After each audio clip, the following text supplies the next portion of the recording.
নমস্কার বন্ধুরা, পৌরাণিক কথায় আপনাদের সবাইকে জানাই স্বাগত।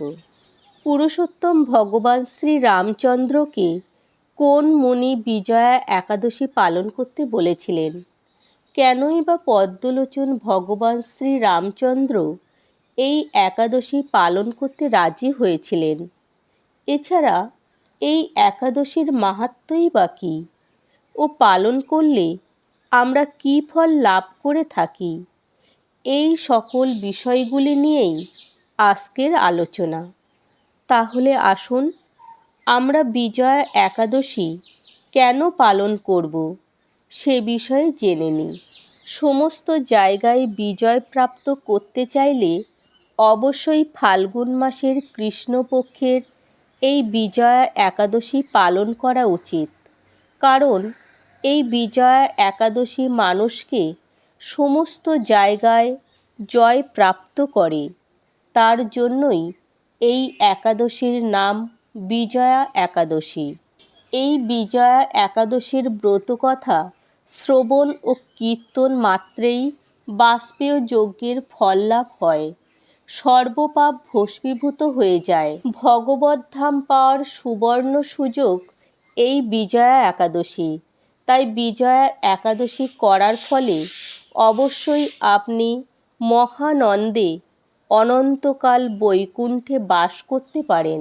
স্কন্দ পুরাণে এই একাদশীর মাহাত্ম্য বর্ণিত রয়েছে। মহারাজ যুধিষ্ঠির শ্রীকৃষ্ণকে বললেন, হে বাসুদেব, ফাল্গুন মাসের কৃষ্ণপক্ষের একাদশীর মাহাত্ম্য অনুগ্রহ করে আমাকে বলুন।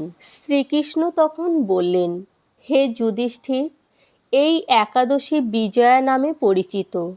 এই একাদশী সম্পর্কে একসময় দেবর্ষি নারদ স্বয়ংভূ ব্রহ্মাকে জিজ্ঞাসা করেছিলেন। তিনি এই প্রসঙ্গে যা বলেছিলেন তা আমি এখন তোমাকে বলছি। এই পবিত্র পাপ বিনাশকারী ব্রত মানুষকে জয় দান করে বলে বিজয়া নামে প্রসিদ্ধ। পুরাকালে শ্রী রামচন্দ্র 14 বছরের জন্য বনে গিয়েছিলেন। সীতা ও লক্ষ্মণের সঙ্গে তিনি পঞ্চবটী বনে বাস করতেন। সেই সময় লঙ্কাপতি রাবণ দেবী সীতাকে হরণ করে। সীতার অনুসন্ধানে রামচন্দ্র চতুর্দিকে ভ্রমণ করতে থাকেন। তখন মৃতপ্রায় জটায়ুর সাথে তার সাক্ষাৎ হয়। জটায়ু রাবণের সীতাহরণের সমস্ত বৃত্তান্ত রামচন্দ্রকে জানিয়ে মৃত্যুবরণ করে।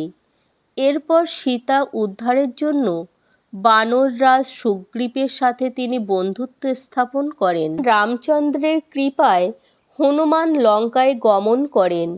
সেখানে অশোক বনে সীতাদেবীকে দর্শন করে শ্রীরাম প্রদত্ত আংটি তাকে অর্পণ করেন। ফিরে এসে শ্রী রামচন্দ্রের কাছে লঙ্কার সমস্ত ঘটনার কথা ব্যক্ত করেন। হনুমানের কথা শুনে রামচন্দ্র সুগ্রীবের পরামর্শে সমুদ্র তীরে যান।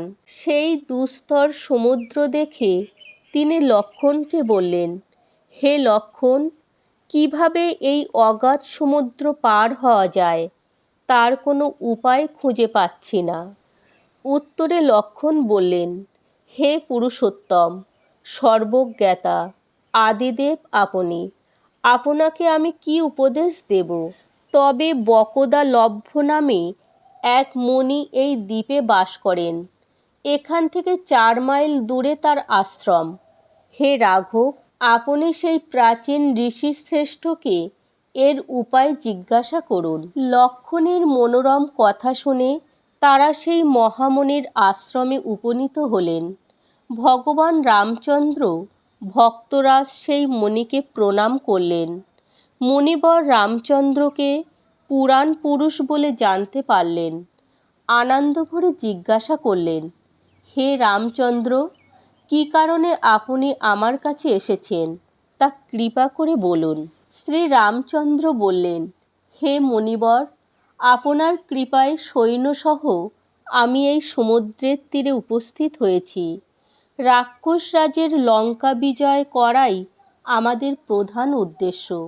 যাতে এই ভয়ঙ্কর সমুদ্র উত্তীর্ণ হতে পারি তার উপায় জানবার জন্য আমরা আপনার কৃপা প্রার্থনা করি।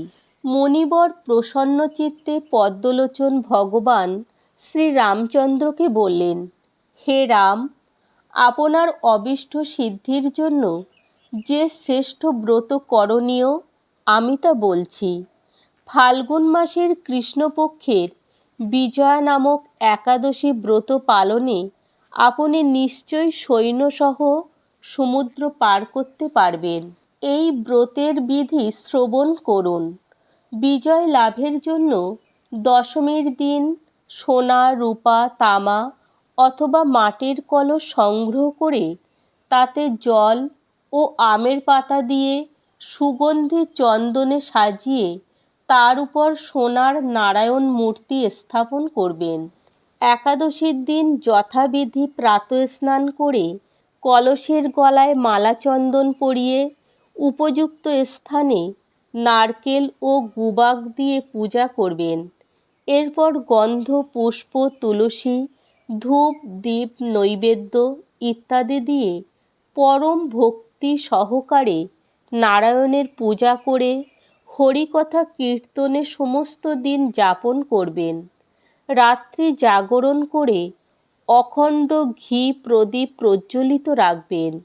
দ্বাদশীর দিন সূর্যোদয়ের পর সেই কলস বিসর্জনের জন্য কোনো নদী, সরোবর বা জলাশয়ের কাছে গিয়ে বিধি অনুসারে পূজা নিবেদনের পর তা বিসর্জন দেবেন। তারপর ওই মূর্তি বেদজ্ঞ ব্রাহ্মণকে দান করবেন। এই ব্রত প্রভাবে নিশ্চয়ই আপনার বিজয় লাভ হবে। ব্রহ্মা বললেন, হে নারদ, ঋষির কথা মতো ব্রত অনুষ্ঠানের ফলে তিনি বিজয়ী হয়েছিলেন। সীতা প্রাপ্তি, লঙ্কা জয়, রাবণ বধের মাধ্যমে শ্রীরামচন্দ্র অতুল কীর্তি লাভ করেছিলেন। তাই যথাবিধি যে মানুষ এই ব্রত পালন করবেন তাদের এ জগতে জয়লাভ এবং পরজগতে অক্ষয় সুখ সুনিশ্চিত জানবে। তাহলে বন্ধুরা, আজ এই পর্যন্ত। দেখা হচ্ছে পরের কোনো নতুন ভিডিও নিয়ে। তত সময় ভালো থাকবেন, সুস্থ থাকবেন। হরে কৃষ্ণ।